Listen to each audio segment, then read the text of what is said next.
시드기야 왕과 또 관련된 이러한 국가와 이러한 교회의 또 이러한 충돌과 또 다툼, 또 그 속에서 예레미야 선지자를 또 하나님께서 보호하시는 또 이러한 놀라운 하나님의 통치의 손길, 이런 부분들이 이제 선지서가 말하는 이스라엘의 멸망에 대한 이야기들을 마무리 내용으로서 이제 소개를 하게 됩니다.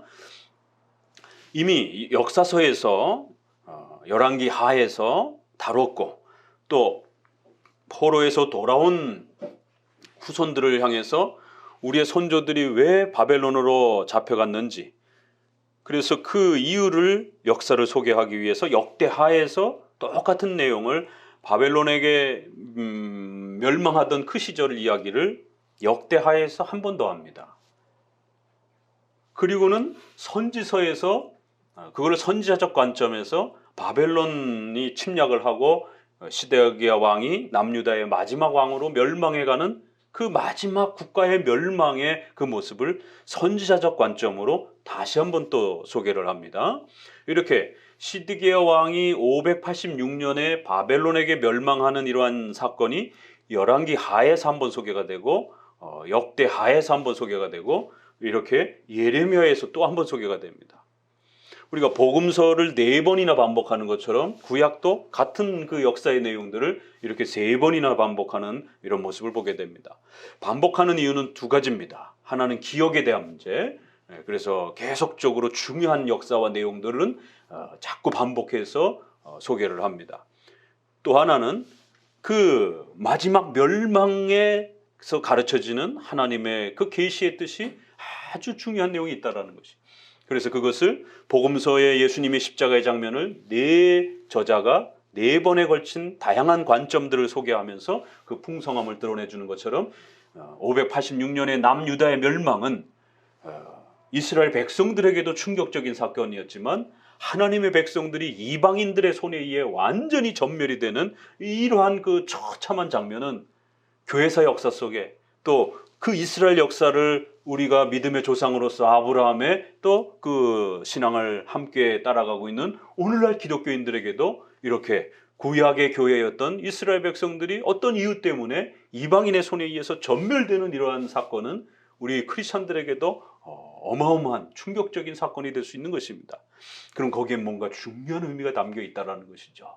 왜 망했을까? 하나님의 백성들인데 왜 하나님이 보호해주지 아니하고 그렇게 오히려 더 엄청난 멸망의 고통을 당하게 했을까? 그럼 하나님은 무능력한 것인가? 하나님이 이스라엘 교회를 버리셨는가?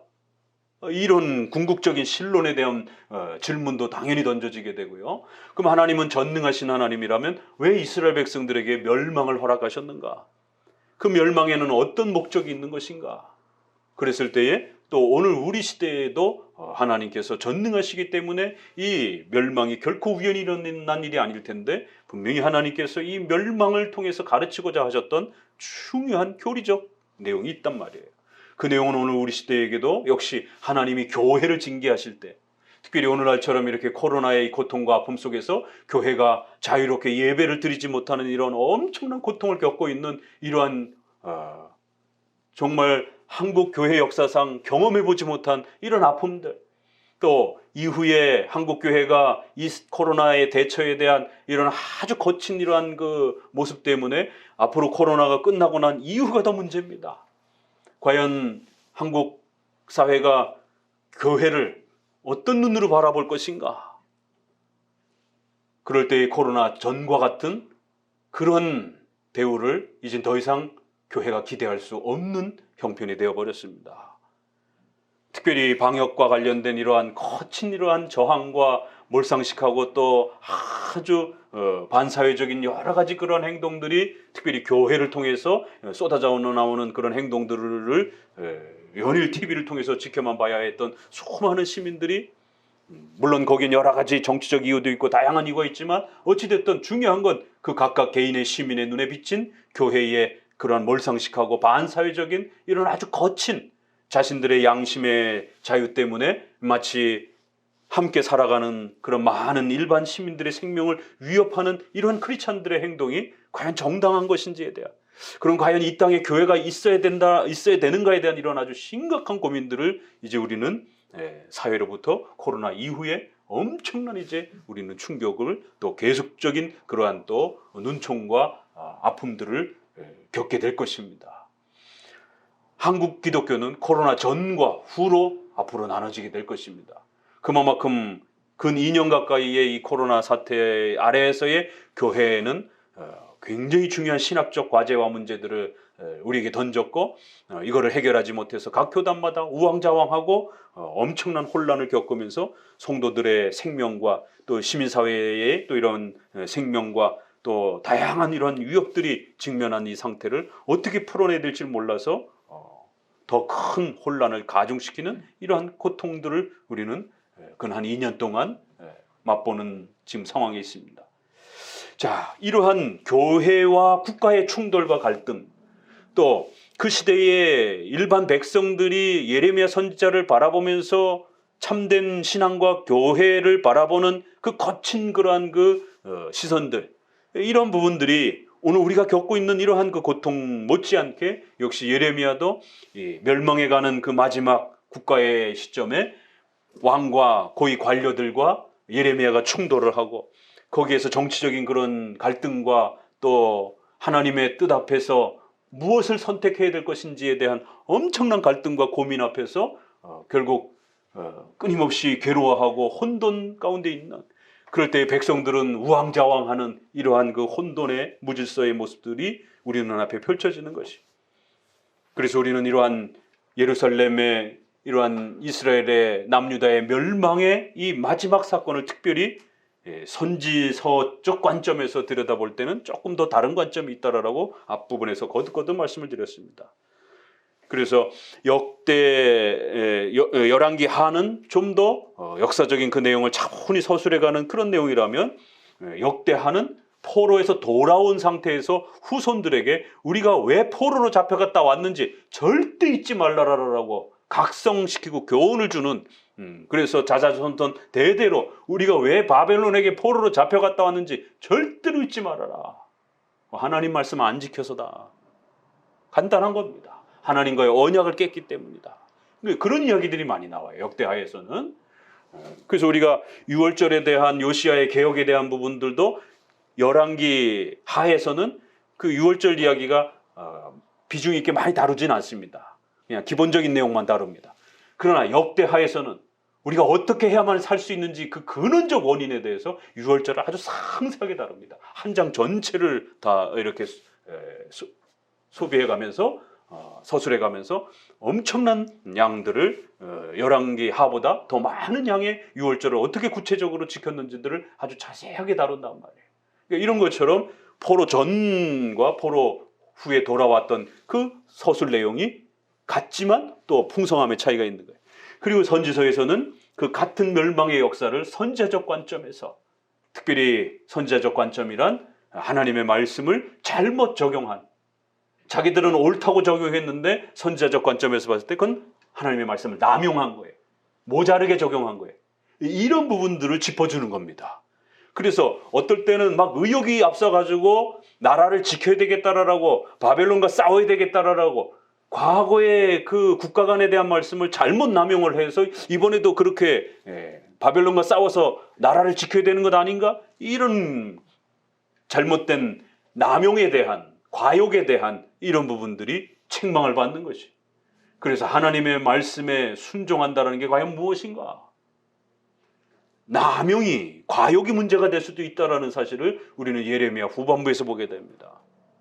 게으름과 나태함도 문제인데 하나님의 말씀을 너무 의욕적으로, 문자적으로, 극단적인 문자적으로, 또 하나님이 허락해 주신 섭리적인 형편이라고 하는 그러한 배려와 부득이함에 대한 이런 하나님의 섭리적 특수성들을 고려하지 않고 그냥 막무가내식으로 주변의 이러한 사람들을 고려하지 아니하고 하나님의 말씀을 나라를 지켜야 된다라고 하는 이 한 가지 이유 하나만으로 모든 것을 몰아붙이려고 하는, 기독교인들에게 예배는 생명이다. 당연하지요.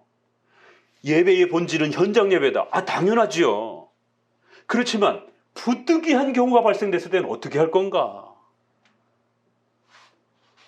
전염병이라고 하는 우리 성도들의 생명과 우리 이웃들의 생명이 달린, 목숨이 달린 이러한 전염병이라고 하는 아주 특수한 상황이 우리에게 주어졌을 때는, 하나님의 섭리 속에서 그런 어려운 형편이 주어졌을 때는, 그러면 현장 예배는 어떻게 해야 되는 것인가? 이건 쉬운 문제가 아닙니다. 이건 성경, 신구약 성경 전체를 동원하지 아니하면 쉽게 풀 수 없는 그런 아주 어려운 문제예요. 단순히 신앙생활을 못하게 하는, 또 악한 자들이, 불신자들이 교회를 무너뜨리기 위해서 위협하는, 총과 칼로 예배를 못 드리도록 그렇게 위협하는 단순한 교회 핍박이라면 얼마든지 저항할 수 있습니다. 우리 역사 속에 무기를 들고 존 낙스의 메리와의 전투, 또 청교도 혁명이라든가 미국 역사에서 자신들이 떠나왔던 자신들의 고향인 영국과 독립전쟁을 치르기 위해서 아직도 자기의 친척들이 전부 다 영국에 남아있는 그런 상황들인데, 1770년대에 떠나온 이민자들 중심으로 해서 미국이 독립국가를, 종교의 자유를, 신앙의 자유를, 예배의 자유를 지키기 위해서 자신들의 모 교회의 어떤 영국 성공회를 상대로, 영국을 상대로 총칼을 겨누어야 됐던, 거기에도 이유가 뭐예요? 종교의 자유예요. 양심의 자유예요. 예배의 자유예요. 청교도 혁명의 그 원인은 뭐예요? 예배의 자유예요. 신앙의 자유예요. 이처럼 분명히 무력 저항이 있습니다. 그렇다고 지금 우리가 무력 저항을 해야 될 때인가? 그런 거하고 또 성질이 다르다라는 거죠.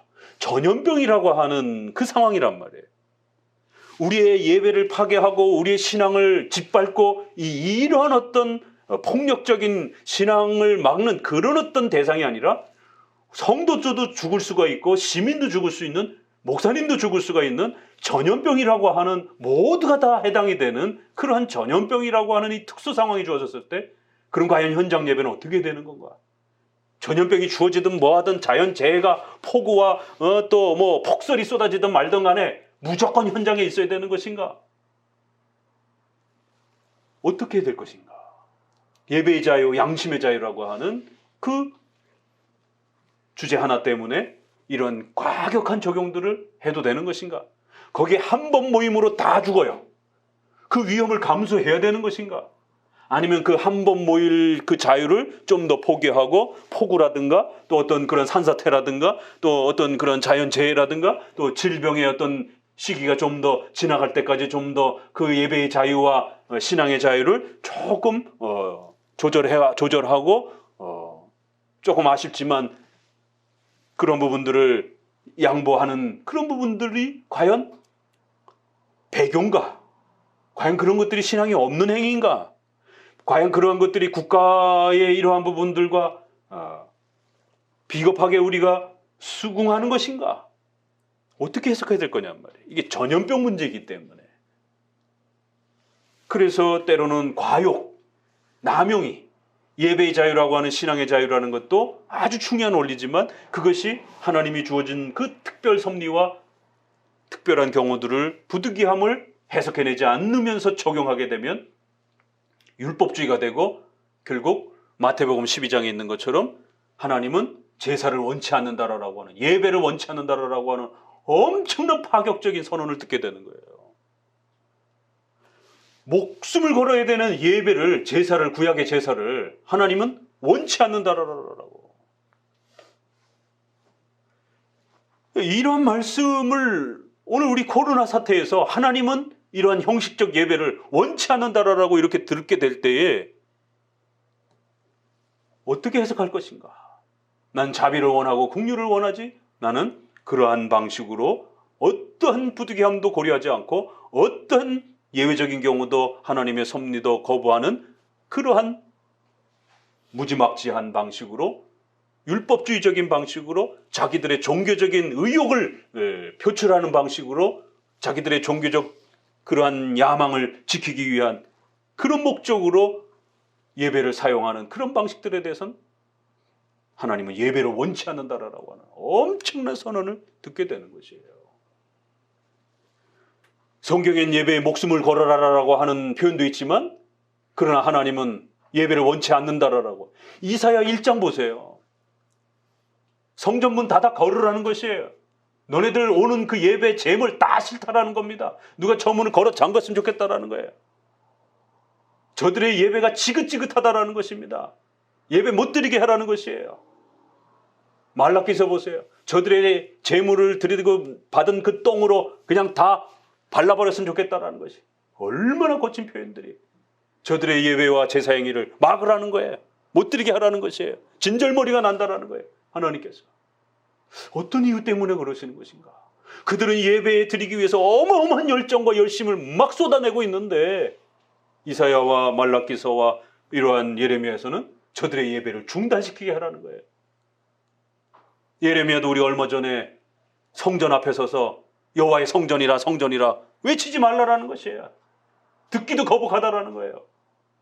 너희들의 그러한 가식적인 형식적인 현장만 고수하면서 예배만 그렇게 고집하면 마치 뭐가 다 잘 될 것처럼 그런 기복주의에 빠져가지고 정작 하나님의 뜻과 하나님의 말씀에 대해서는 무지하면서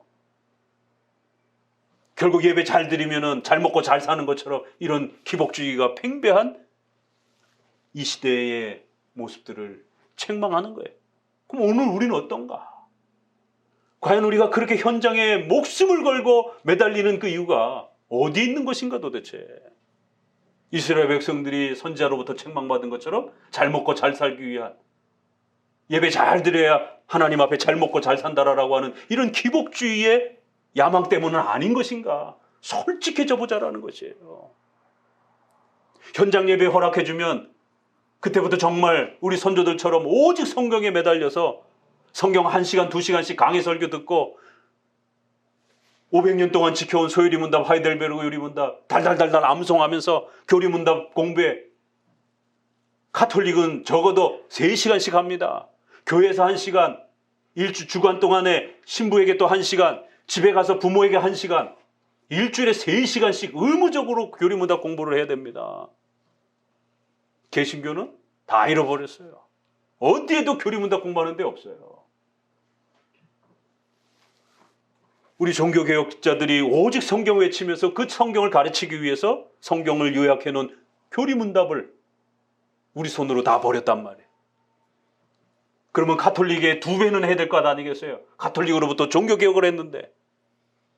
그럼 과연 코로나 사태 속에서 현장 예배를 허락해주면 강의 설교 1시간, 2시간씩 들을 수 있겠냔 말이에요. 졸지 않고.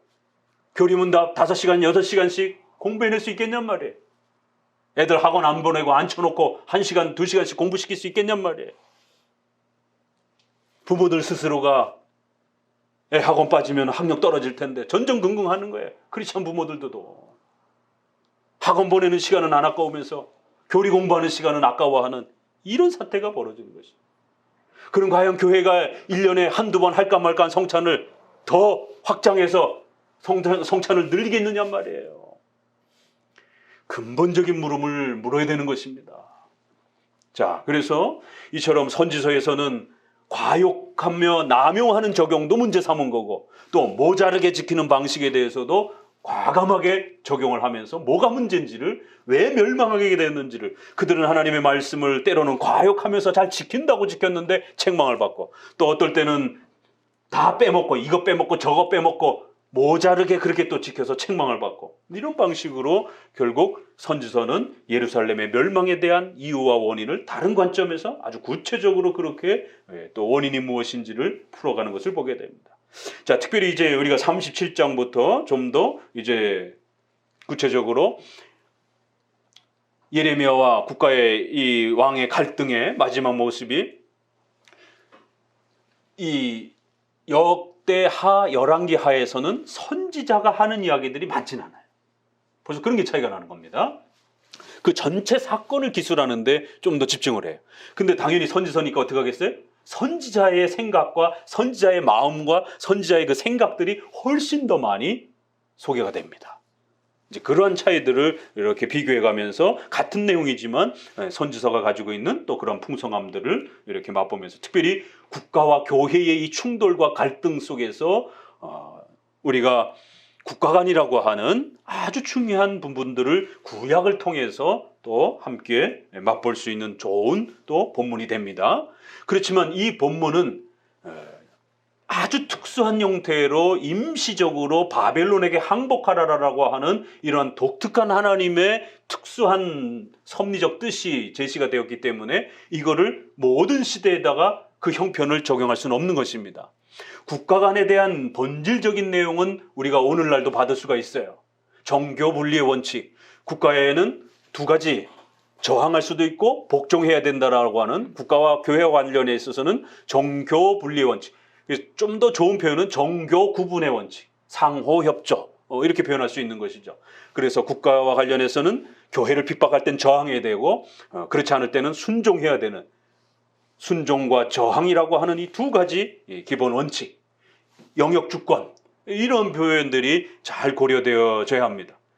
그래서 본질적인 부분들은 우리가 국가관과 관련해서 잘 찾아오되 바벨론에게 항복해야 된다라고 하는 이러한 특별한 명령은, 그럼 오늘날 바벨론은 누구냐? 이렇게 함부로 적용하면 큰일 나는 것이에요.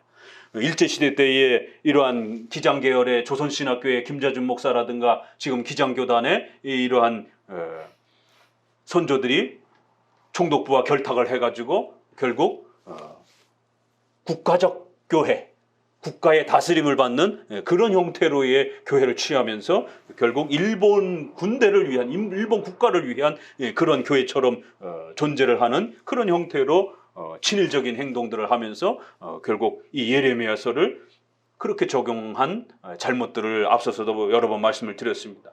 그래서 일본을 바벨론이라고 이렇게 적용해도 절대로 안 되는 거고, 그래서 바벨론에 항복하라고 하나님이 말씀하신 것처럼 일본에게 우리가 항복하는 게 하나님의 뜻이다 라고 그렇게 대상과 사건을 신구약 통일성을 잘 고려해서 해석하지 아니하고 그걸 다이렉트로 그냥 그 인물과 사건과 내용을 다이렉트로 적용하게 되면 큰일 나는 거예요.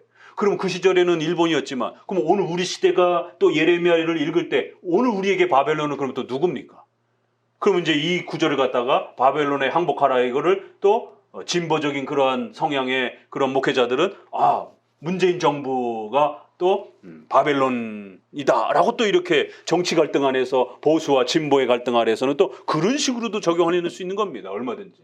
그러니까 그렇게 하면 큰일 난다라는 것이에요. 그런 특정한 인물과 사건에 여기에 특수하게 하나님이 명령하신 바벨론에게 항복하라라고 하는 이런 특수 명령의 국가관을 오늘 우리 시대에다가 그렇게 바로 다이렉트로 적용하면 또 안 되는 것이, 그거는 분명히 차이성 안에서 우리가 걸러내야 되는 것이고, 통일성 아래 국가관이라고 하는 정교 구분의 원칙이라고 하는 또 이러한 중요한 원리들은 또 잘 찾아가셔야 됩니다.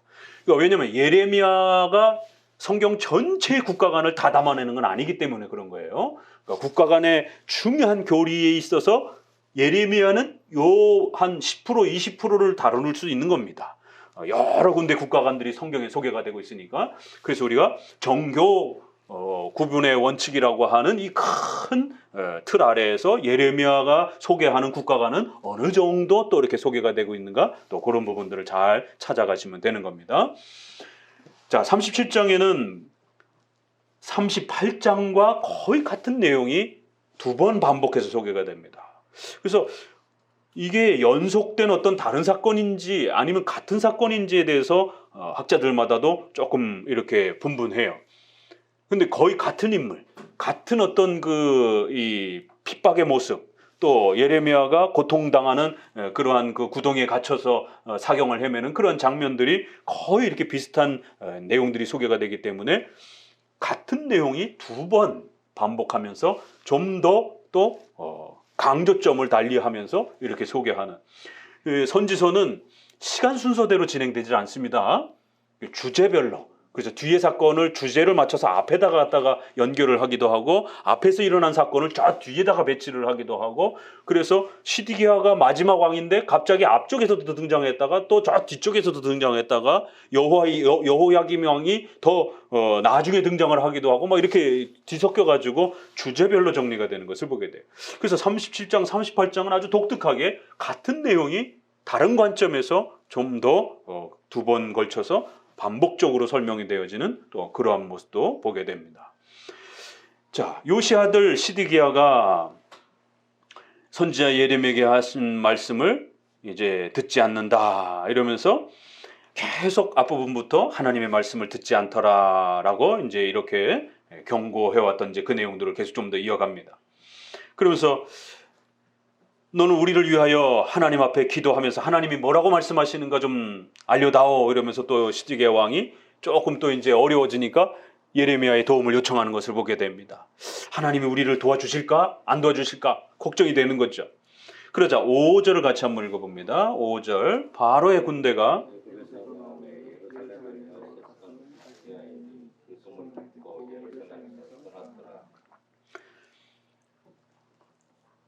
바로의 군대가 애굽에서 나오매 예루살렘을 에워쌌던 갈대아 군들이 바벨론 군대를 갈대아군이라고 그래요. 그 지역 이름 때문에. 갑자기 남쪽에서 애굽이라고 하는 큰 국가의 군대가 올라오니까 바벨론 나라가 이렇게 내려오다가 엄청난 군대가 이렇게 올라온다고 소식을 들으니까 예루살렘을 포위했다가 물러나는 것이에요. 자, 이럴 때에 시드기야 왕이 아하, 예레미야가 여태까지 했던 예언이 잘못된 거구나. 바벨론한테 우리가 멸망한다고 계속 예언했지 않습니까? 이제 이런 사태를 하나님이 섭리 가운데 허락하시는 걸 보세요. 이러한 방식들이 여러분 개인의 삶 속에서도 얼마든지 일어날 수 있습니다. 하나님의 뜻이 있어요. 그건 우리가 규범적으로 십계명이 있죠. 특별히 윤리와 관련해서. 그런데 여러분의 형편은 이 십계명하고 맞지를 않아요. 그럴 때 성도들이 엄청난 갈등을 겪게 됩니다.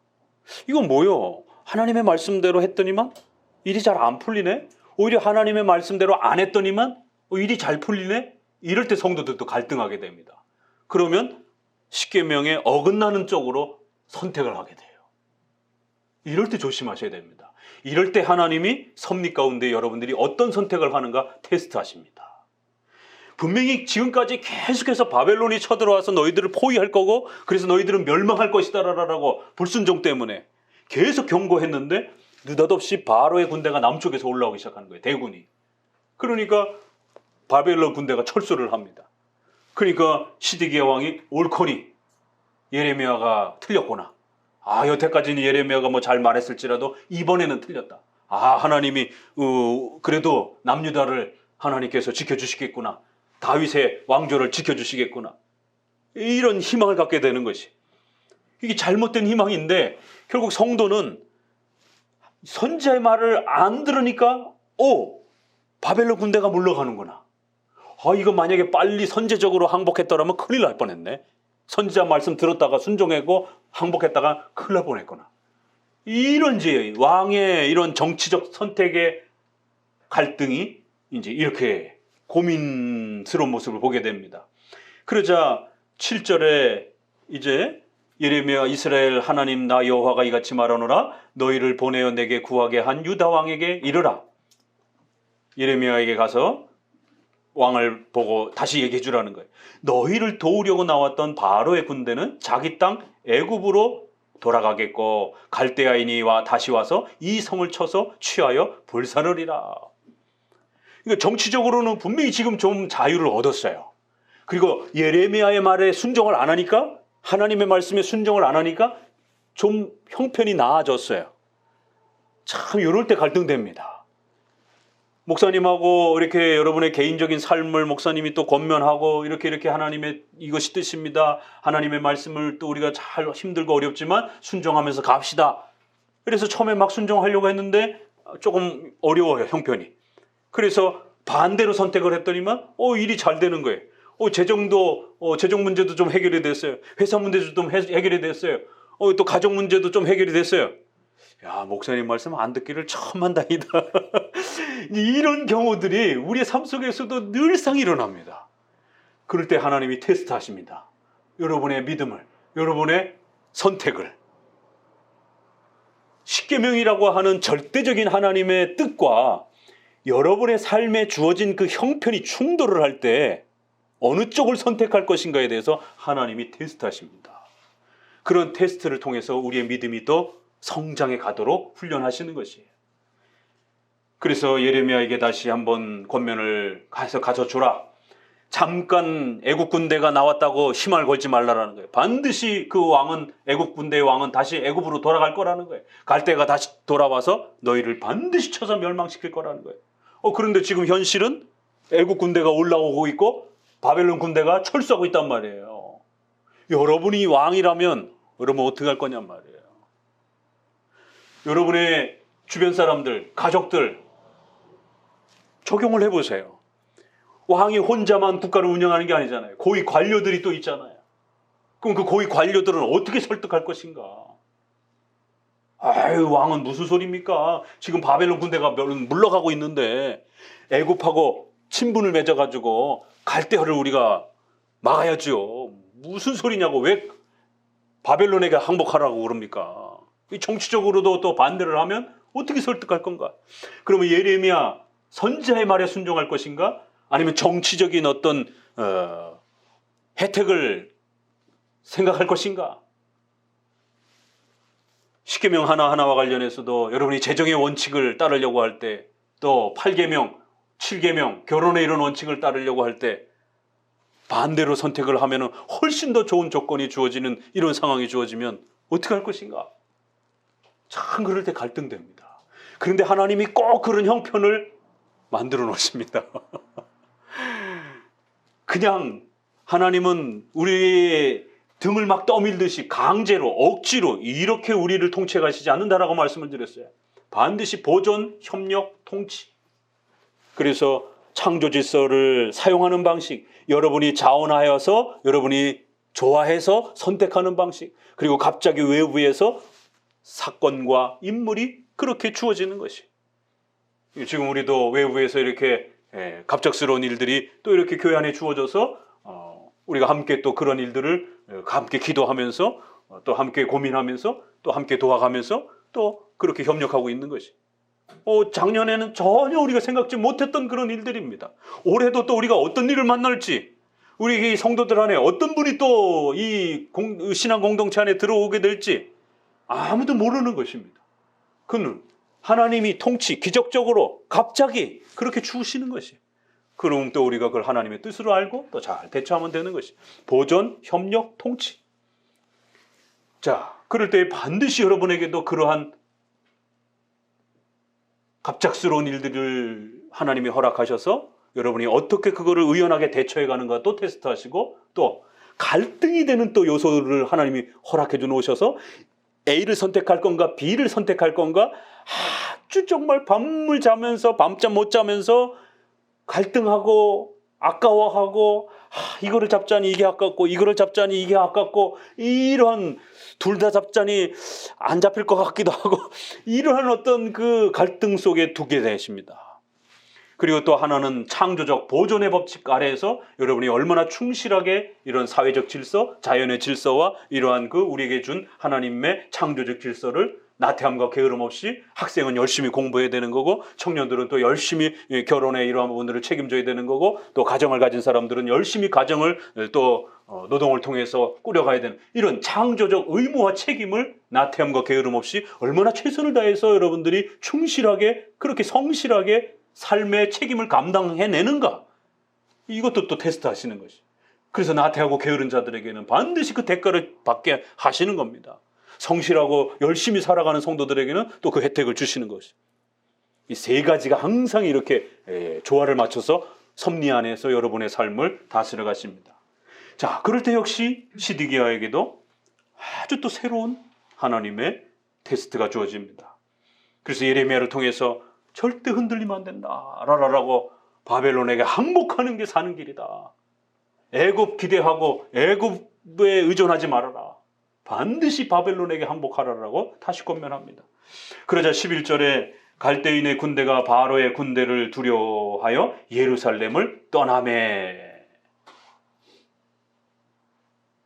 하나님의 말씀은 바벨론에 항복하라고 그러는데 현실은 바벨론 사람들은 후퇴하고 있어요.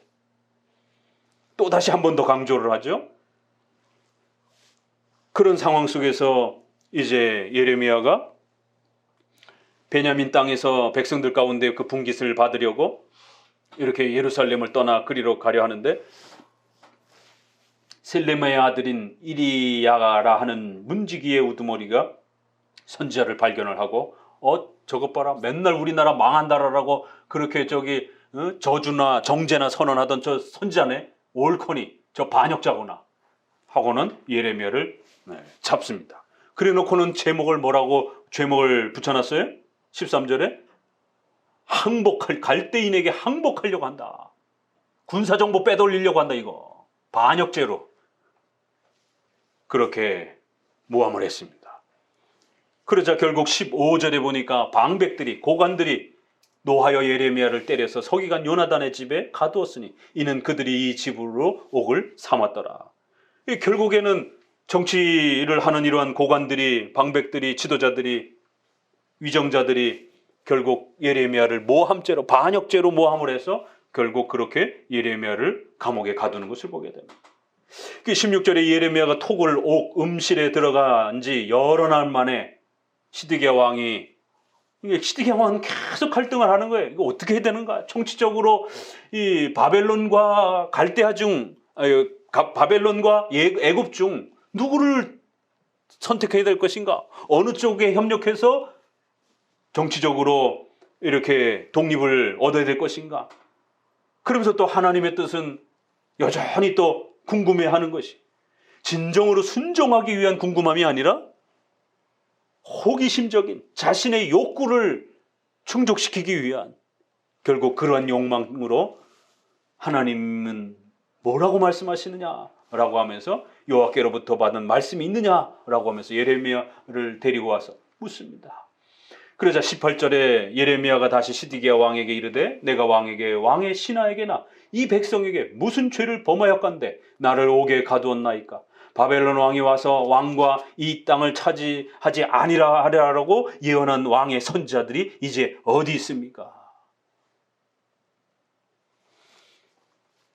이 가운데서도 예레미야는 누구를 책망하느냐면 국가의 통치자인 왕의 이 통치 행위에 대해서 책망을 합니다.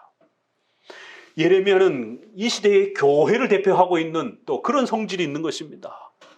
결국 국가가 교회를 반역죄로 그렇게 몰아서 교회를 핍박하고 국가를 위해한다라고, 국가를 어지럽힌다라고, 국가의 질서를 괴롭힌다라고, 돕지 않는다라고, 그런 여러 가지 명목으로 교회를 핍박할 수 있는 이런 국가 위정자들의 죄악과 악함들을 여실히 보여주는 것이.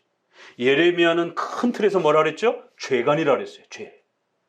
죄가 어떻게 우리 인류 역사 속에 다양한 모습으로, 다양한 대상들로, 어떤 사건들을 통해서 죄가 발생되는지를 이렇게 다양하게 보여주는 거예요. 여기에서는 특별히 국가를 통해서 범죄되어지는 그런 죄들을 보여주는 겁니다. 국가가 어떤 방식으로 어떻게 죄를 범할 수 있는가? 국가는 권력과 힘을 가지고 있기 때문에 그 권력과 힘을 가지고 교회를 핍박하는 방식으로 죄를 범할 수 있다는 것을 경고합니다. 그래서 예레미야를 때리고 또 감옥에 가두고, 그 이유가 국가를 협력하지 않는다라고 하는, 이러한 국가를 돕지 않는다라고 하는, 지금 이 코로나 사태에서도 결국 이 정부가 교회를 지나치게 그렇게 반국가적인 그러한 제목을 씌워서 온갖 언론 플레이와 이런 내용을 가지고 유독 교회를 집중적으로 타겟으로 삼아서 교회를 공격하고, 또 이런 형평성 면에서도 교회의 이러한 또 신앙의 자유와 예배의 자유에 대한 부분들을 다른 그러한 우리가 일반 시민하고는 비교하기가 조금 힘들더라도, 그러면 다른 종교들하고는 차별하지 말고, 왜? 대한민국은 종교의 자유가 있으니까.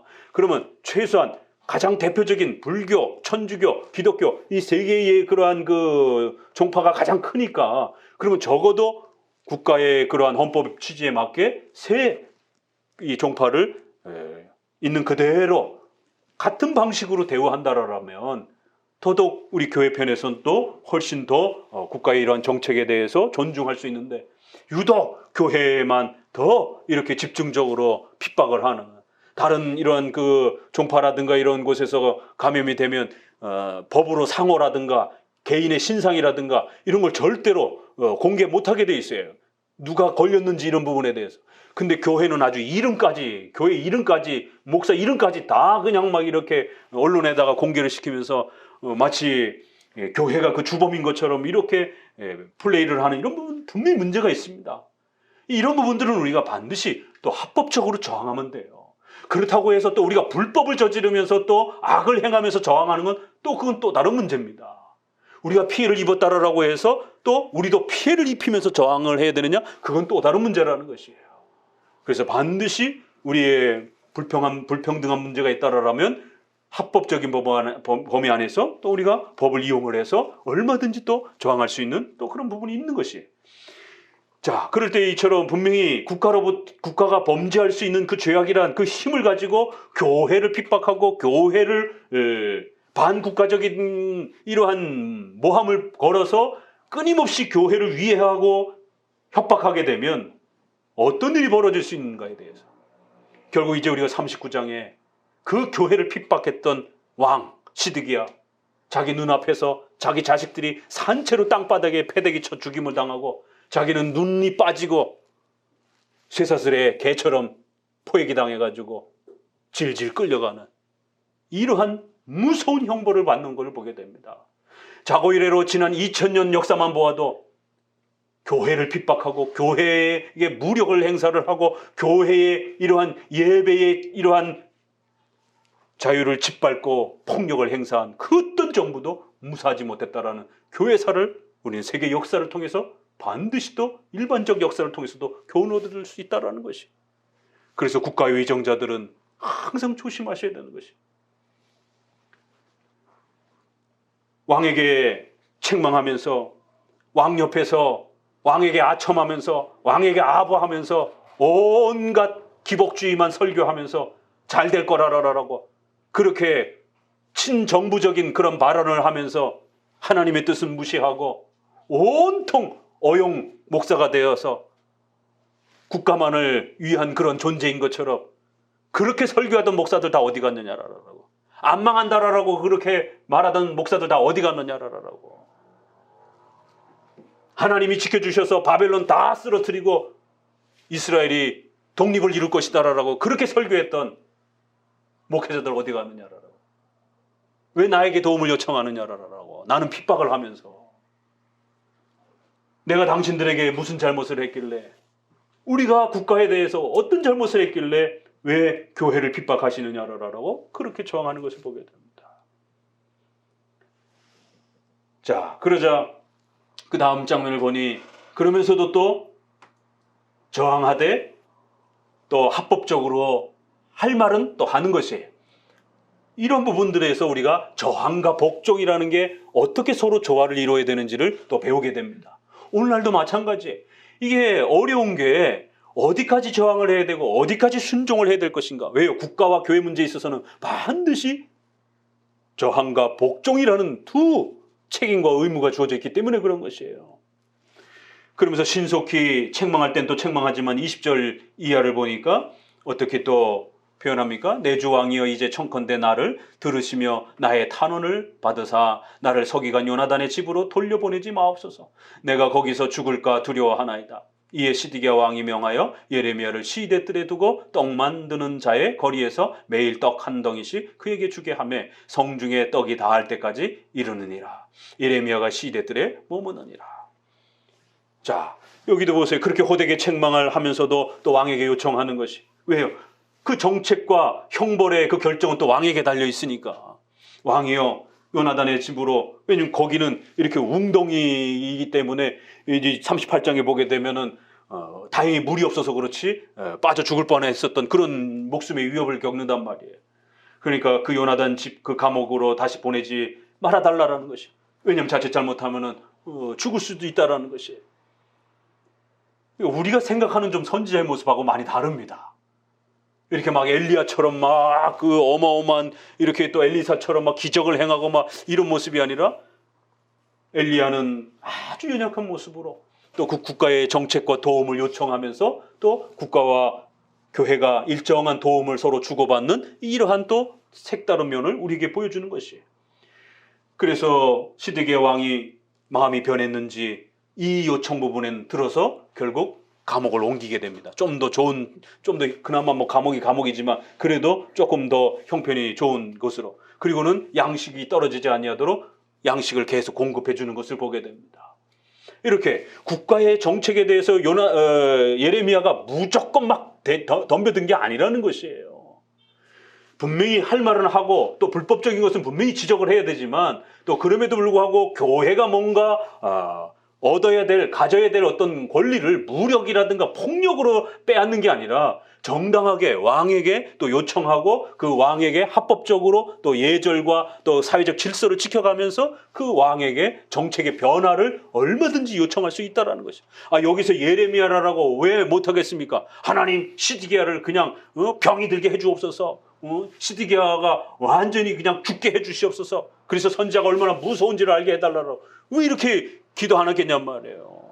선지자에게 얼마든지 하나님 앞에 그렇게 충분히 요청할 수 있었을 텐데, 그러나 그 힘이란, 그렇게 교회가 가지고 있는 그 기도의 힘이라는 걸 가지고 막 사용하면 안 된다는 겁니다. 하나님이 세워주신 국가이기 때문에 또 합법적인 질서 안에서 또 요청할 수 있는 그런 방식으로 또 합법적으로 요청해서 그 정책의 변화를 도모하고 또 계획하고 또 그렇게 간구하는 이러한 장면들을 또 우리는 아주 놀랍게 보게 됩니다. 자, 이런 장면들이 38장에서 조금 더 상세하게 소개가 되는데요.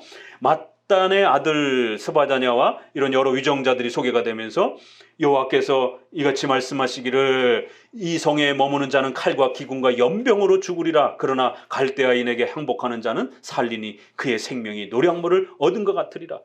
이거 예레미야가 자꾸 이렇게 설교했다라는 거예요.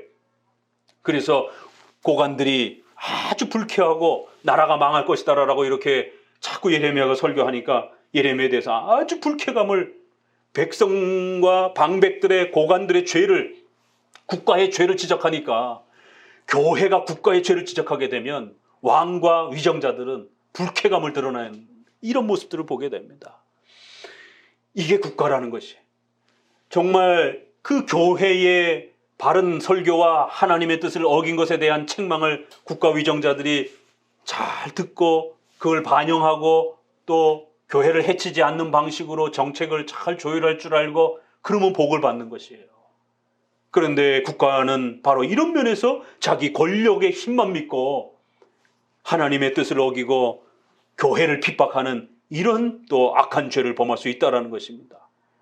그래서 4절에 이에 그 방백들이 왕께 고하되 이 사람이 백성의 평안을 구하지 아니하고, 이 핑계를 대는 걸 보세요. 지금이나 이 코로나 사태에서 국가가 교회를 바라보는 그 진보 정부의 그러한 아주 불편한 시선, 지금 이 시드기야 왕과 그 고관들이 예레미야를 바라보는, 그 시대의 교회를 바라보는 그 시선이 아주 똑같습니다. 이 사람이 백성의 평안을 구하지 아니하고 해를 구합니다. 청컨대 이 사람을 죽이소서. 그가 이같이 말하여 이 성에 남은 군사의 손과 모든 백성의 손을 약하게 하나이다. 국가를 어려움에 빠뜨리고 있다는 거예요. 국가의 이러한 힘을 약하게 만들고 있다는 거예요. 사기를 떨어뜨리고 있다는 거예요. 시민들의 생명을 위협하고 있다는 것이에요. 참, 이런 부분들이 국가가 교회를 온갖 모함을 씌워서 이런 식으로 교회가 마치 반국가적인 것처럼, 기독교 강요의 서문에도 보게 되면 제세례파가 그렇게 반국가적인 행동들을 할 때 칼빈은 우리는 저 제세례파와 같이 국가에 저항하는 그런 몰상식한 자들이 아닙니다.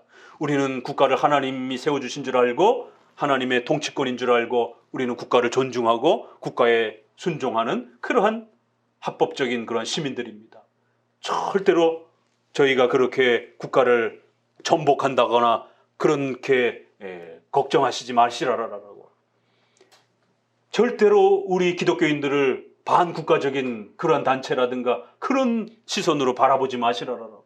그게 변증서입니다. 그게 왕에게, 프란시스 1세에게 그렇게 보내는, 역사 이래로 항상 국가가 교회를 핍박할 때는 항상 이런 이유를 대고 핍박하는 거예요. 국가가 국가의 위해가 된다. 국가의 사기를 떨어뜨린다. 국가의 시민들의 생명을 위협한다. 국가의 통치권을 마치 교회가 빼앗을 것처럼.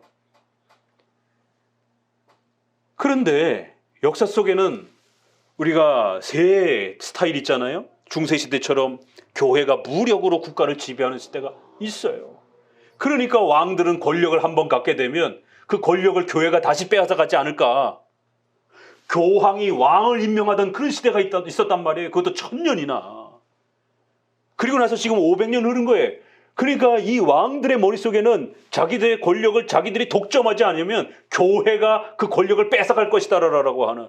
그래서 왕들이 목사님 발밑에 머리를 조아려고 왕권을 얻어야 된다라고 하는 그런 시대가 도래할까 봐 겁을 내는 거예요. 그래서 어떻게 해서든지 국가가 교회를 지배를 하는. 헨리 8세처럼 영국의 성공회처럼 국가가 교회를 지배를 하는 거예요. 분명히 역사에는 이런 아픔이 있단 말이에요. 그래서 우리 장로교회는 개혁주의는 국가와 교회가 서로를 지배하지 아니하고 서로가 서로를 도우면서 정교 구분의 원칙, 상호 협조의 원칙이라고 하는 이거를 마련한 겁니다. 이게 성경적인 교회와 국가가 아니라라고. 그러니까 국가는 그런 피의식이 있다 보니까 또 교회가 타락했을 때 그런 일을 실제로 했기 때문에 국가는 그 권력을 갖게 되면 끊임없이 교회를 무력으로 공격하려고 하는 그런 위협들이 있는 것입니다. 그렇지만 그럴 때마다 교회는 정당하게 합법적으로 왕을 설득하고 또 설득하는 데서 끝나는 게 아니라 목사님들과 교회의 조직과 재정과 인력은 국가를 무력으로 위협하지 않도록 항상 또 정책적으로 법적으로 그 선을 잘 지켜줘야 되는 겁니다. 그렇지 않으면 국가는 위협을 느낀단 말이에요. 그래서 최근에 이런 전 목사라든가 이런 사람들이 문 대통령을 간첩이라는 둥, 또 청와대를 공격하자라는 둥, 이러한 그 거친 발언들을 쏟아내게 되면 그 권력을 갖고 있는 자들은 어떤 느낌을 갖겠어요? 이건 목숨이 왔다 갔다 하는 그런 일들이잖아요, 서로가. 그래서 더 죽이려고, 더 핍박하려고 하게 되는 거예요. 국가와 교회의 이러한 올바른 성경적 하나님의 뜻을 모르게 되면 그 과욕과 남용이 결국 교회를 더 위험하게 만드는 이런 일들이 벌어지는 것입니다. 그래서 더더욱 국가의 문제는 더욱 신중해야 되고 우리가 복종해야 되는 의무가 있는 부분이기 때문에 더더욱 신중하게 살펴서 해석을 해야 되는 것이고, 또 우리 예배의 자유, 신앙의 자유란 또 부득이함 속에 전염병이라든가 자연재해라든가 이런 우리의 생명과 또 시민의 생명과 또 종교 지도자들의 목숨까지 다 달려있는 이러한 또 위협이 다가올 수 있는 그러한 또 상황 속에서 예배의 자유는 또 어떻게 적용해야 될 것인지에 대해서 우리가 신중하게 고민을 해야지, 무작정 그냥 단편적으로 이거 아니면 저것 이런 식으로 흑백 논리로 이원론으로 적용하면 안 되는 것입니다. 국가 간의 문제도 그 국가의 통치 영역 아래에서 교회가 살아갈 때에 또 예배의 자유와 신앙의 자유를 또 어떻게 마련해 가야 될 것인가, 이런 부분들은 아주 종합적으로 적용을 해야 되지, 그렇게 단편적으로 이거 아니면 저거 식으로 그렇게 사람들을 선동해가지고 네 편 내 편으로 갈라가지고 사람들을 싸우게 만들고 이렇게 정치의 악한 그런 지도자들의 욕망에 교회가 거기에 휘말려가지고 국가가 결국 종교화되는 이러한 심각한 사태가 지금 한국교회에 벌어지고 있는 겁니다. 예레미야의 이러한 국가 간과 교회의 이런 갈등의 모습을 보면서 정말 우리는 반성해야 돼요.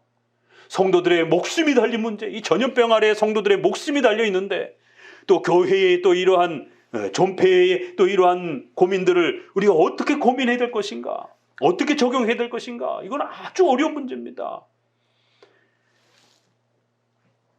SNS를 보니 존 맥어더가 어떻게 기독교인이 동성애라든가 차별금지법이라든가 이런 부분들을 옹호하는 바이든을 지지해? 이런 타이틀로 잡아먹고 또 보수 쪽에서 많이 이렇게 뿌려지더라고요.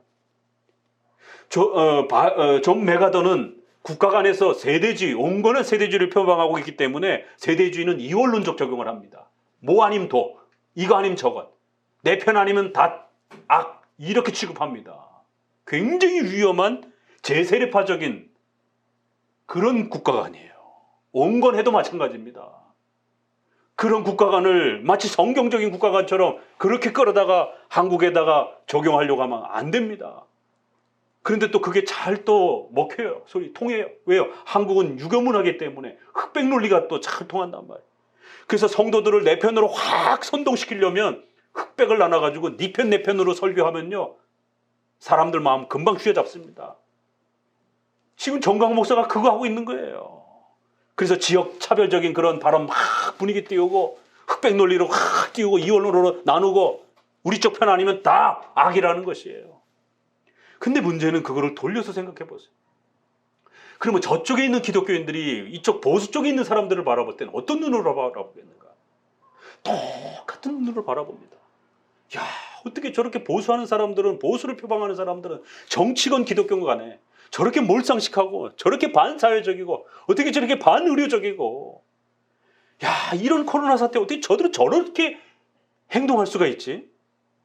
거반 야만인들처럼 보게 됩니다. 지금 사태의 이런 모습들을. 이쪽에 있는 사람들은 저쪽에 있는 사람들이 미친 사람들처럼 이렇게 보여지지만 저쪽에 있는 사람들이 이쪽을 볼 때도 똑같은 시선이란 말이에요. 어떡할 거냔 말이에요, 이게. 저도 그거를 보면서 너무 속이 상하고 안타깝습니다. 이러면 안 됩니다. 이렇게 선동돼가지고 이러면 우리 성도들의 목숨이 위험에 빠지게 되는 거고, 국가의 이러한 또 질서와 이런 부분에 있어서도 심각해지는 거고. 그럼 누가 맞는 거예요? 자기들 편이어야 다 자기들이 맞다라고 우기는 거죠. 근데 문제는, 그러면 바이든 정부를 찍으면, 그럼 그거 거꾸로 적용해 보세요. 그럼 바이든 정부를 찍어야 구원받는 겁니까? 존 메가더 목사가 그렇게 설교해 가는 거예요, 벌써. 어떻게 기독교인이 진보 정부를 지지할 수가 있느냐? 그럼 만약에 지지하면 어떡할 건데요, 그럼 그 사람 지옥 간 겁니까?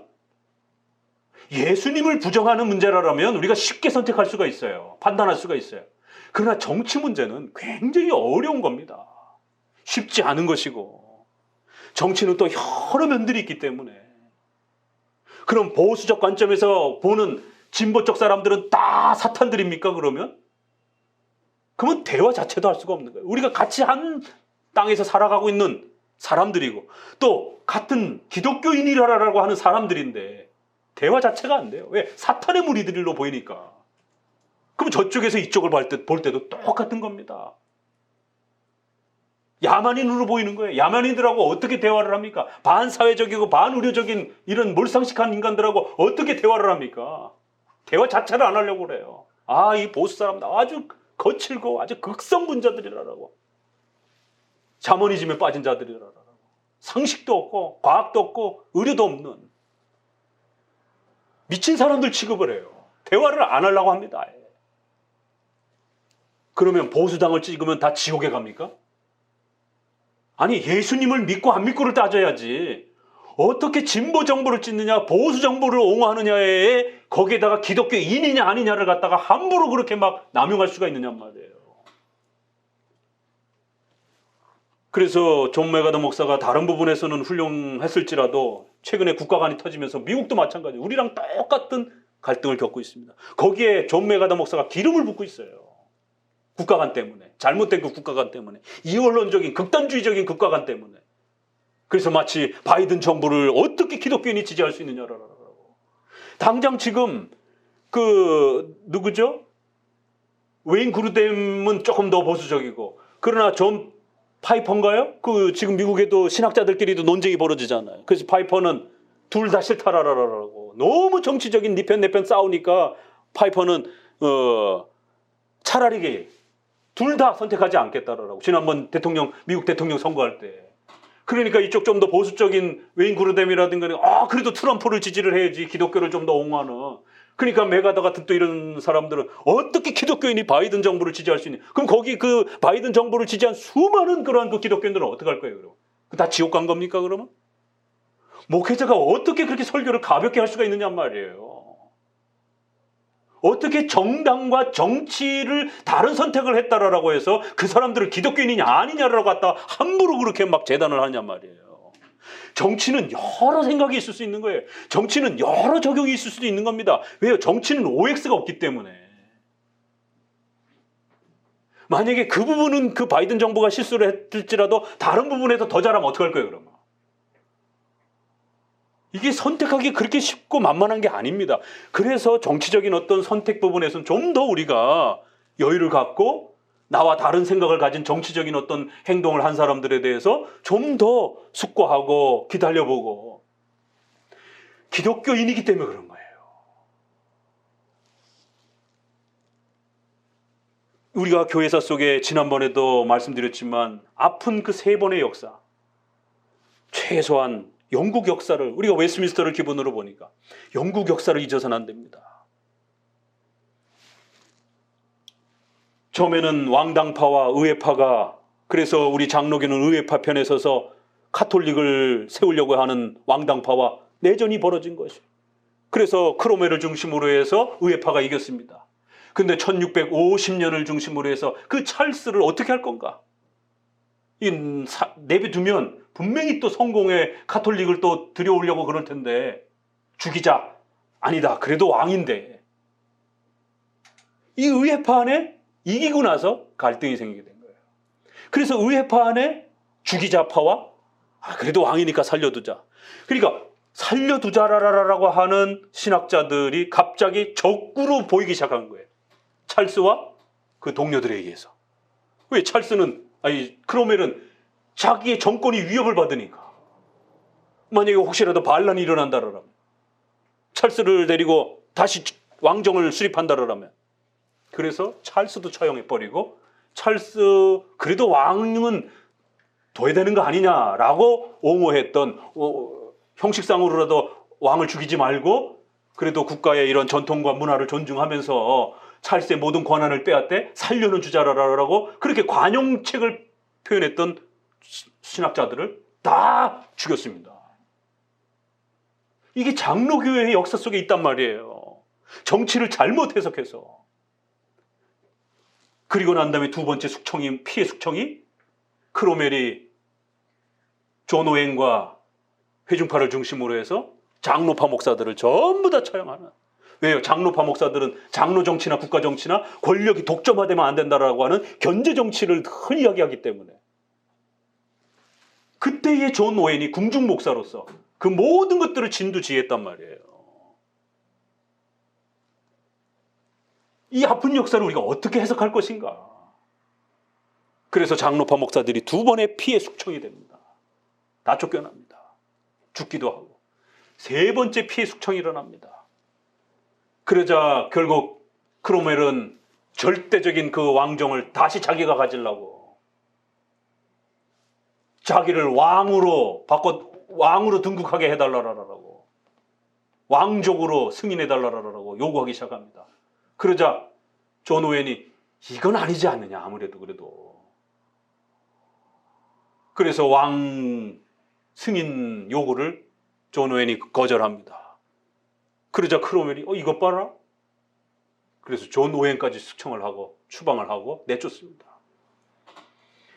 결국 권력을 독점한 크로멜은 신학자들의 목소리를 듣지 않고 권력을 독점하면서 결국 백성들의 마음을 얻지 못하고, 자유를 준다라 해가지고 우리가 함께 싸웠는데 세상에 카톨릭이 지배할 때보다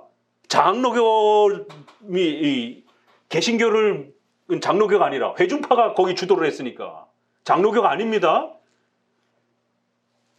그거를 로이드 존스가 해석을 돌려가지고 마치 장로교가 그 일을 한 것처럼 이렇게 해석을 하더라고요. 아닙니다. 크로멜도 회중파주의자고 거기에 궁중 목사는 존 오웬이에요. 회중파들이 권력을 잡으면서 장로교도를 축출한 겁니다. 그래서 결국 개신교가 지배를 하면은 더 종교의 자유를 줄 알고 시민들이 함께 싸웠는데, 카톨릭보다 더 하더라.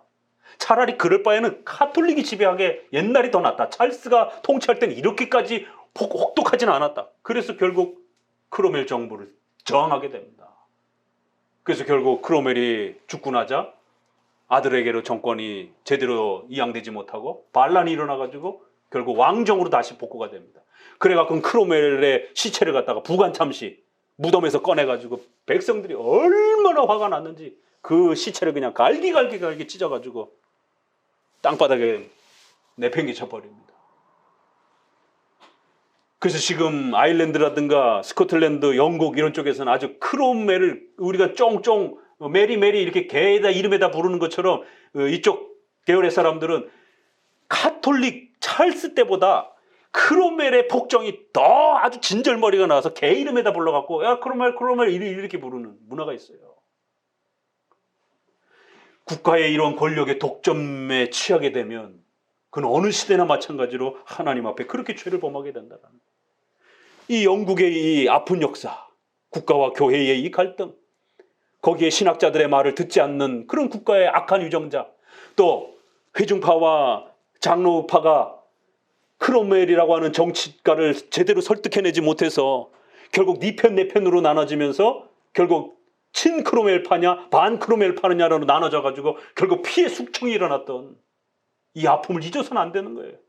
미국 남북전쟁도 마찬가지고 또 미국의 독립전쟁도 마찬가지고 네덜란드의 카이퍼가 통치했던 또 그 네덜란드의 그 정치 역사도 또 마찬가지고 아픔의 역사가 있는 것이에요. 그래서 정치는 항상 교회 입장에서는 조심해야 되고 함부로 휘말려 들게 되면 끝도 한도 없는 그러한 이 선동에 휘말리게 되면서 결국 정치 지도자들의 결국 소나기에서 놀아나게 되는 그러한 엄청난 고통을 겪게 되는 이러한 아픔들이 재현될 수 있단 말이에요. 그래서 절대로 칭의를 부정하지 않는 이상 나와 정치적 의견이 좀 다르다고 해서 크리스찬이 더 나아가서 개혁주의자가 바이든 정부를 지지할 수도 있는 거예요. 그분의 어떤 생각과 의도에 또 다른 정치적 의견 가지고 또 트럼프를 지지할 수도 있는 겁니다. 우리는 마찬가지예요. 보수적 정부를 좀 더 지지할 수도 있는 거고 또 진보적 정부를 지지하는 칼빈주의자가 있는 겁니다. 그들을 칼빈주의자가 아니라고 또 공격해서는 안 되는 겁니다. 최대한 그들이 어찌됐든 소요리 문답을 존중하고 웨스민스터를 사랑하고 개혁주의를 애쓰려고 몸부림치는 그런 분들이라면 정치 부분에서 몰라서 잘못 적용할 수도 있고 이 부분에서는 또 다르게 적용할 수도 있고 근데 그걸 마치 악마인 것처럼 사탄의 자손들인 것처럼 이런 식으로 선전선동을 하고 있는 걸 보게 됩니다. 정신 바짝 차려야 돼요. 개혁주의는 그러면 안 됩니다. 장로교는 그러면 안 됩니다. 국가와 교회는 분명히 구별되어 있는 것이에요. 자, 그래서 결국 38절에 그 잡혀간 이야기가 고관들이 4절에 결국 왕께 고하되 이 사람이 백성의 평안을 굳지 아니하고 해를 구하오니 청컨대 이 사람을 죽이소서 그가 이같이 말하여 이 성에 남은 군사의 손과 모든 백성의 손을 약하게 하나이다. 시드기야 왕이 가로되 보라 그가 너희 손에 있느니라 왕은 조금도 너희를 거스릴 수 없느니 이 정치적인 우왕좌왕 갈등을 눈치 보고 고관들의 부하들의 악한 그 정책을 교회를 핍박하려고 하는 이 악한 정책을 가지고 왔는데 그걸 막지 않고 그 질질 끌려다니는 이러한 모습을 보게 됩니다. 그래서 6절에 그들이 예레미야를 취하여 시대뜰에 있는 왕의 아들 말기야의 구덩이에 던져 넣을 때 예레미야가 줄로 달아 내렸는데 그 구덩이에는 물이 없고 진흙뿐이므로 예레미야가 진흙 중에 빠졌더라. 그러자 이러한 시대도 또 역시 하나님이 남겨놓으신 그래도 또 그 중에 저항하려고 하는 그런 또 좋은 위정자가 있는 걸 보게 됩니다. 왕궁 환관 구시인 에벳멜렉이 그들의 예레미야를 구덩이에 던져 넣음을 들으니라. 때에 왕이 베냐민 문에 앉았더니 에벳멜렉이 왕궁에 나와 왕께 구하여 가로되 내 주 왕이여 저 사람들이 선지자 예레미야에게 행한 모든 일은 악합니다. 성중에 떡이 떨어졌거늘 그들이 그를 구덩이에 던져 넣으니 그가 거기서 굶주려 죽을 것입니다. 그러자 왕이 구수인 에벳멜렉에게 명하여 가로되 너는 여기서 30명을 데리고 가서 선지자 예레미야에 죽기 전에 그를 구덩이에서 끌어내라. 누구죠? 왕궁 내시, 고위 관료도 아니고 내시가 그것도 이방인, 구수인, 저 애굽 이 흑인 계열의 구수인을 흑인 계열의 이 애굽 사람들을 그렇게 부릅니다. 잘못하면 죽을 수도 있는 거예요. 왕이 결정을 저항하는 거잖아요. 그래서 하부 관료들은 위정자들은 왕이 잘못 정책을 결정하거나 이렇게 되면 반드시 하위 관료들이, 아래 관료들이, 시민들이 다이렉트로 저항을 하게 되면 폭력 사태가 일어난단 말이에요. 그러기 전에 하부 관료들이 왕의 잘못된 정책을, 교회를 핍박하려고 하는 정책들을 그 안에 또 크리스찬들이 계시다라면, 국회의원 중에 크리스찬이 계시다라면 합법적으로 국가의 왕의 잘못된 정책을 열심히 또 그렇게 저항해야 되는 겁니다. 그래서 결국 이 고위 관료 중에 이 에벤멜렉만 살아남습니다. 하나님께서 나중에 살려주십니다. 그러한 놀라운 역사를 그대로 우리에게 보여주는 거예요. 그래서 교회를 핍박하려고 했던, 예레미야를 죽이려고 했던 이 고위 관료들은 하나님 앞에 다 전멸당하고 형벌을 받습니다. 그러나 그 국가 위정자의 왕의 악한 정책을 목숨을 걸고 저항을 했던 이 에벤멜렉은 이방인이었지만 하나님 앞에 목숨을 또 그렇게 구함을 받는 것을 보게 됩니다. 자, 그러자 또 시드기야가 예레미야를 불러다가 하나님이 뭐라 하시더냐? 혹시 우리를 보호해 주신다고 하더냐? 이렇게 또 묻는 거예요. 그러자 우리가 앞에서 보았던 것처럼 왕이 결코 나를 죽이지 않겠습니까? 15절, 16절기에 또 내가 바른 말 했다고 또 나를 핍박하면서 또 죽이려고 하면은 어떻게 할 겁니까? 죽이지 않겠다. 하나님이 뭐라 말씀하시는가 있는 그대로 얘기해봐라. 그러니까 또 이제 예레미야가 항복하십시오. 그러면 삽니다. 이 계속 이야기해요. 항복하면 삽니다. 20절 같이 한번 읽어봅니다. 18장 20절 시작. 예레미야가 가로되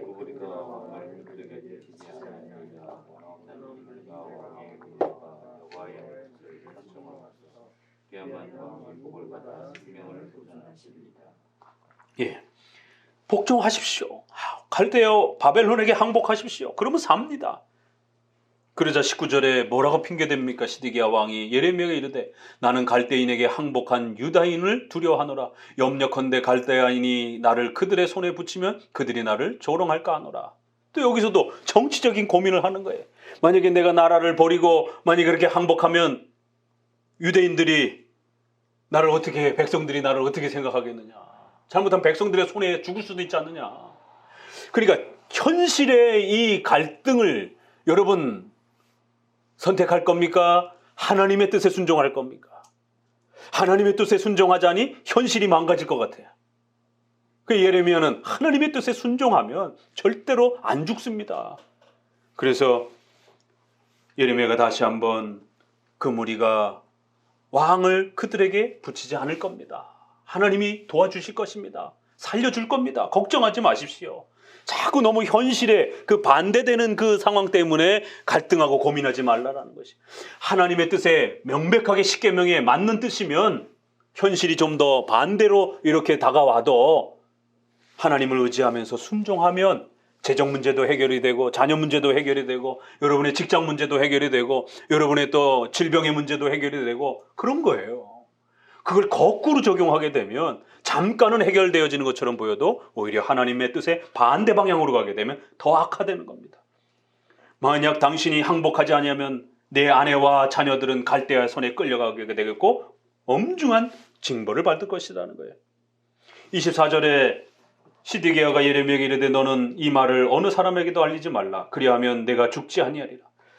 이게 정치적으로도 너무 힘든 거예요. 시드기야도. 그러니까 만일 고관들이 내가 와가지고 너랑 나랑 이야기한 이야기가 뭔지 예레미야의 말을 듣고 바벨론에게 항복하는 이러한 거를 마치 왕이 들어준 것처럼 이렇게 고관들에게 흘려가게 되면 너도 목숨이 위태롭고 나도 정권에서 쫓겨날 수도 있는 위험이 있으니까 침묵하라는 거예요. 절대로 말이 새나가지 않게 해달라는 것이.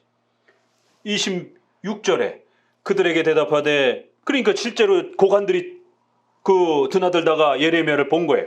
너 왜 왕한테 가서 독대를 했어? 실토해. 무슨 얘기를 나눴어? 자, 이럴 때 또 교회가 어떻게 대처해야 되는가? 이거 거짓말을 해야 되는가? 아니면 이걸 진실대로 말을 하면 죽을 수 있는 위험이 닥치는데 이런 것도 보세요. 이런 게 이제 성경에서 다뤄지는 거예요. 그럼 왕이 이 정도 부탁을 했어요. 왕도 정치적 부담을 갖고 있는 겁니다. 그럴 때 또 비겁한 또 부담감도 있지만 여기에서는 어찌됐든 또 이런 부분의 연약함으로 또 볼 수가 있는 거예요. 그래서 예레미야도 살 수 있는 길을 찾아주고 자기도 정치적으로 조금 더 보호를 받을 수 있는 그런 방식은 둘 다 침묵하는 방식으로. 그럼 이거를 무조건 시드기야가 또 비겁하다라고 막 공격할 문제가 아니라 여기서 예레미야가 그 요청을 그대로 받아줍니다. 그러면 여기서 잘못하면 예레미야도 비겁한 거예요. 그렇죠? 이걸 까딱 잘못 적용하게 되면. 그러자 왕이 시킨 대로 요나단의 집으로 되돌려 보내지 마소서, 그리하면 거기서 제가 죽을 것 같습니다. 이 부탁을 한 것만 그냥 이야기한 거예요. 그냥 감옥 조금 옮겨달라 그 얘기만 했다. 일부만 얘기한 거죠. 이것도 요청을 했으니까 실제적으로. 그러자 모든 고관이 예레미야에게 와서 물으매 그가 왕이 명령한 모든 말대로 대답하였으므로 일이 탄로나지 아니하였더라. 이렇게 교회와 국가는 일정 부분 이렇게 서로가 조화와 협력을 어떻게 해야 되는지, 무조건 저항하고 무조건 세게만 저항한다고 해가지고 그게 되는 문제가 아니라는 것이에요. 선지자가 비겁하거나 거짓말을 했다고 여기서 몰아칠 수는 없는 겁니다. 이거는 선지자는 선지자의 고민대로 왕을 또 어떻게 보호할 것인가, 왕의 또 지금 이런 어려운 또 정치적인 이 상황을 어떻게 해결해주고 도와줘야 될지에 대해서 예레미야도 또 충분히 고민한 것이. 그래서 왕의 그 요청을, 연약한 요청이죠 사실은. 좀 더 교회를 강력하게 보호하는 쪽으로 왕이 용기를 내줬으면 더 좋았죠. 그렇지만 왕도 또 자기가 또 연약하다 보니까 그렇게까지는 못한 거예요. 그러면 차선책의 어떤 선택도 교회가 수용할 수 있어야 된다는 거예요. 참 이런 기가 막힌 모습들이 이렇게 소개가 됩니다. 39장은 조금 이렇게 마지막 결론 그냥 넘어갑니다. 그래서 39장에는 이제 2절에 예루살렘이 함락되니라. 그 결과만 이제 이야기하고 있어요. 6절을 한번 읽어봅니다. 같이. 바벨론 왕이 림나에서 시드기야의 목전에서 그 아들들을 죽였고 왕이 또 유다의 모든 귀인을 죽였으며 왕이 또 시드기야의 눈을 빼게 하고 바벨론으로 옮기려 하여 사슬로 결박하였더라. 갈대아인들이 왕궁과 백성의 집을 불사르며 예루살렘 성벽을 헐었다.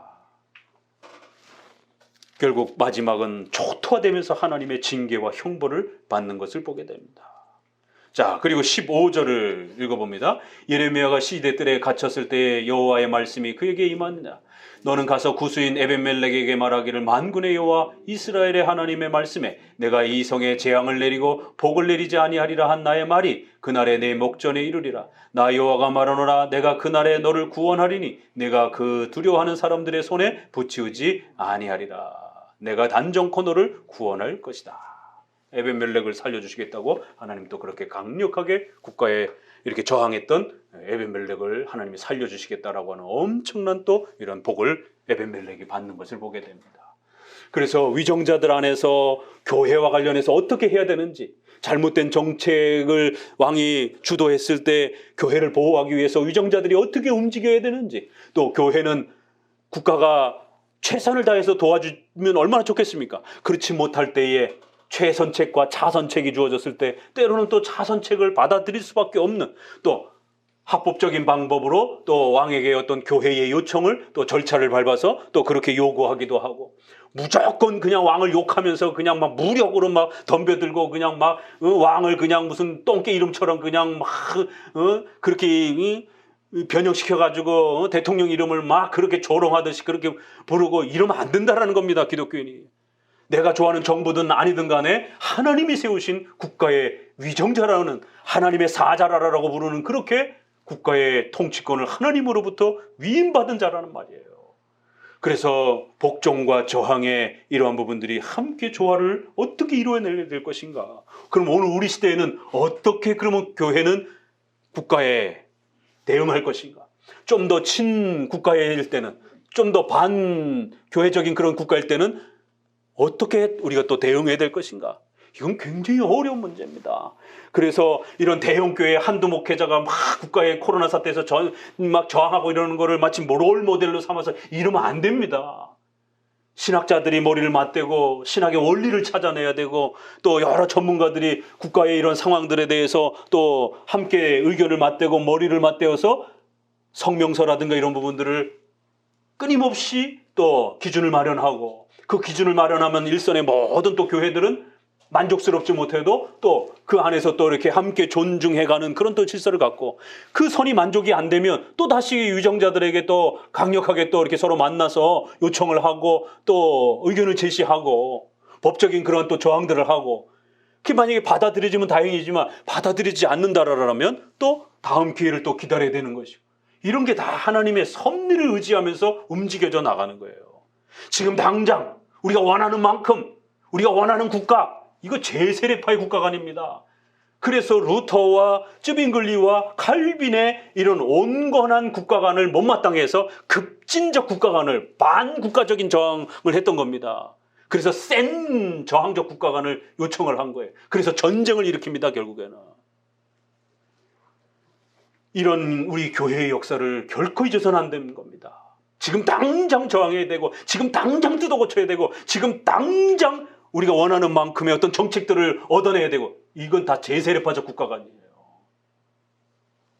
하나님의 섭리를 고려하여 가면서 우리는 최선을 다해서 또 기도하면서 또 최선을 다해서 합법적인 그런 또 접근을 하고, 그게 받아들여지는 것도 하나님의 섭리요, 또 국가와 위정자들의 마음을 강팍하게 해서 그 어두운 시대를 살아가게 하는 것도 또 하나님의 섭리인 것입니다. 그래서 국가와 교회는 달라야 된다는 것이에요. 무조건 양심의 자유와 예배의 자유만 목소리를 높이다가 하나님께서 이 특수한 섭리 속에서 이스라엘 백성들을 책망하는 이 예레미야 시대에 이러한 하나님의 통치 역사를 읽어내지 못하면 우리도 똑같은 실수를 하게 됩니다. 그래서 최선을 다해서 합법적으로 우리가 목소리를 내보고 또 저항도 해보지만 그것이 받아들여지지 않았을 때는 뒤로 물러나야 되는 겁니다.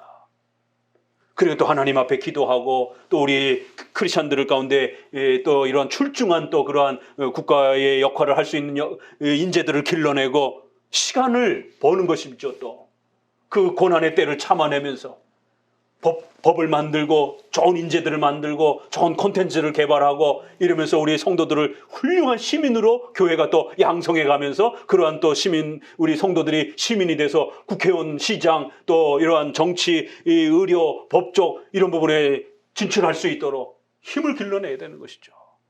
하나님의 섭리가 허용될 때까지. 지금 난립니다. 보수적이건 진보적이건. 세상에 그 얼마 전에 조국과 관련해서 그 아들 그 추천서 써줬던 그분이 실형이 떨어졌잖아요. 그러니 유명한 저쪽 대구 쪽에 그 유명한 그 조직 신학자가 세상에 사법부를 향해서 욕을 하면서 이 정부의 이 사법부는 아주 다 썩었다라고 그러면서 아주 그 보수적인 정부는 진보로 바뀌었는데도 불구하고 사법부만 아직까지도 변화되지 않는 이 과거의 보수적인 그런 보수교회와 보수정치의 아주 산물인 그런 아주 썩은 물들이 아직도 남아있는 아주 악한 사법부라라고 그러면서 젊은이들이 절대로 그런 악한 사법부로 들어가지 말으라라고, 크리스찬들은. 야, 어떻게 개혁주의 목사가 그런 소리를 할 수가 있는지. 자기가 원하는 그러한 판결이 안 나왔다고 해서 세상에. 그러면 이쪽에 보수 쪽에서는 또 매가다가 인용해다가 진보 쪽 칼빈주의자들은 기독교인도 아니라고 그러면서 막 욕을 해가면서 똑같은 겁니다. 기독교인들이 이렇게 선동적으로, 이렇게 가볍게, 이렇게 이 어려운 시기를 이런 식으로 선동적 정치에 휘말려서 종교가 신앙화되면 안 됩니다. 그들에게는 정치가 종교화되면 안 되는 것이, 그들에게는 정치가 종교가 돼버렸어요. 예수 그리스도와 믿음이 우리의 신앙이 아니라 자기들이 원하는 정부, 자기들이 원하는 정치가가 그들에게는 종교가 돼버렸어요. 정신 나간 겁니다. 이건 정말 예수 그리스도 이름을 모독하는 겁니다. 믿음으로 의롭게 된다라고 하는 이 어마어마한 그리스도의 보혈의 피로 구원받는 이 칭의의 원리를 모독하는 것이에요. 나와 정치가 좀 다르다 할지라도, 나와 다른 정치의 국가가 통치가 형성됐다 할지라도 믿음으로 예수 그리스도를 고백하는 그런 크리스찬이라면 그의 정치적 의견이 나하고 조금만 차이가 나고 좀 다른다 할지라도 존중해야 되는 겁니다. 그리고 대화를 통해서 설득해 가야 되는 것이에요. 어떤 정책에 대해서, 어떤 게 더 기독교적인 거에 대해서 신학자들의 말을 고민하고 또 들어보는 성경 해석의 작업도 또 들어가야 되는 것입니다.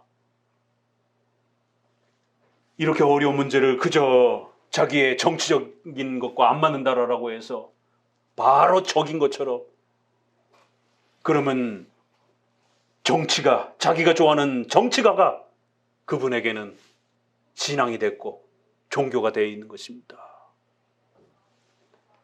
이러한 심각한 위기의 때에 정말 우리는 성도들의 생명과 시민의 생명을 이 전염병 사태에서 어떻게 지켜낼 수 있을 것인가? 어떻게 우리가 이 어려운 때를 잘 극복해낼 수 있을 것인가? 왜 장로교 개혁주의가 가장 건강하다라고 하는지가 바로 이래서 그런 것이에요. 나카야 마사가키 기독교 강요 번역자가 그 혼란의 유럽에 흑사병이 창궐하고 국가와 교회가 난장판이 된 그 중세시대에 칼빈주의 하나님이 유럽을 구원했고 앞으로의 미래도 칼빈주의 하나님에게 달렸더라. 알미니안주의, 오순절주의, 가톨릭에서 말하는 방식의 그런 하나님의 이해와 신관을 가지고는 나라와 교회도 다 망한다는 것이죠. 지금 우리의 코로나 이러한 위태로운 시기 앞에 우리가 예레미야의 국가관을 읽어내면서 국가와 교회는 어떠해야 되는지,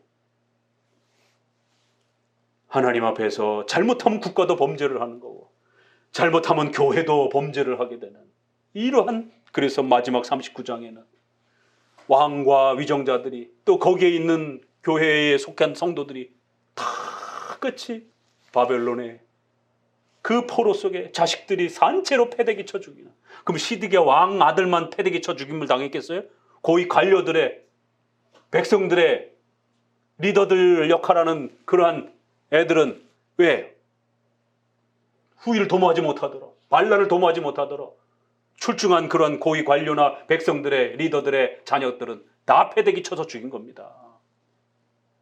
이런 아픔과 고통의 형벌을 받는 것이, 정신 바짝 차리고 우리가 살 길은 오직 믿음으로, 오직 예수 그리스도 안에서 정교 분리의 원칙이라고 하는, 정교 구분의 원칙이라고 하는 국가와 교회는 서로가 서로를 돕고 또 서로가 침해하지 않도록, 또 교회는 교회대로 저항과 복종의 이 의무를 어떻게 서로가 잘 조율을 시킬 것인지에 대해서 끊임없이 고민하고, 또 이거는 개교회가 할 수 있는 일이 아니라 교단과 또 이러한 신학위원회들을 중심으로 해서 그 사회와 그 시대만큼 하나님의 뜻을 또 방향을 잡아가야 하는 이런 아주 어려운 문제라는 것이. 그래서 우리가 함께 살 수 있는 그러한 하나님의 뜻을 또 잘 찾아내는 작업들이 따라붙어야 되는 것입니다. 그래야 건강한 또 하나님의 섭리에 또 이런 건강한 해석들을 우리가 또 찾아낼 수가 있는 것입니다. 오늘 이렇게 국가와 교회의 충돌과 갈등의 모습 속에서 또 오늘 우리 시대에는 어떤 국가 간과 교회 간에 또 이런 부분들을 가져야 할지에 또 함께 예레미야를 통해서 배워봤습니다.